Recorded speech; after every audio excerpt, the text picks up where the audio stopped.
Lord, salamat sa magandang gising. Panginoon, maraming salamat sa bagong araw. Maraming salamat sa bagong pag-asa na nasa aking puso ngayon. Maraming salamat sa magandang gising na iniregalo mo sa akin ngayon.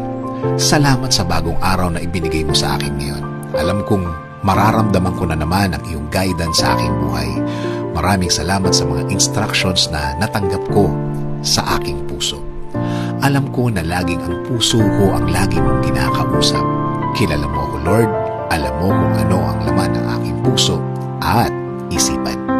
Hiling ko po sa inyo na lagi niyo po itong lagyan ng magagandang bagay para sa isang tahimik na araw. Alam ko din, Lord, na patuloy mo akong aalagaan.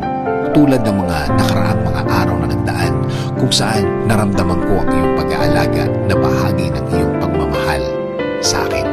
Salamat din, Lord, dahil babantayan at bibigyan mo ng pag-aalaga at proteksyon ang lahat ng miyembro ng aking pamilya sa lahat ng oras at sa lahat ng araw.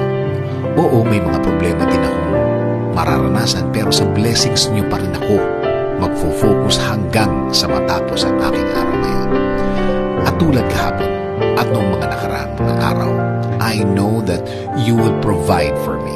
I know that you will take care of me. I know things will be better and okay compared yesterday, Lord. Alam ko din na ang dala ng bagong araw na ito ay bagong pag-asa, bagong pagpapala, bagong mga opportunities, right people that you will put in my way so they can be a good influence in my life. Salamat din, Lord, sa mga bagong bagay na aking matututunan sa araw na ito. Alam kong patuloy mo akong bibigyan ng mga bagay at aral na makakatulong sa aking pagkatao.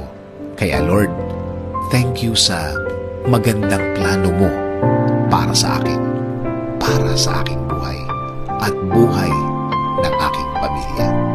Alam ko na ang plano mo ay mas mabuti at mas maganda sa aking plano. Ini-offer ko po sa inyo ang buong araw ko. Bigyan niyo po ito ng blessings. Bigyan niyo po ako ng bagong wisdom. Bigyan niyo po ako ng bagong kaalaman para sa ikabubuti ng aking buhay. In Jesus' name we pray.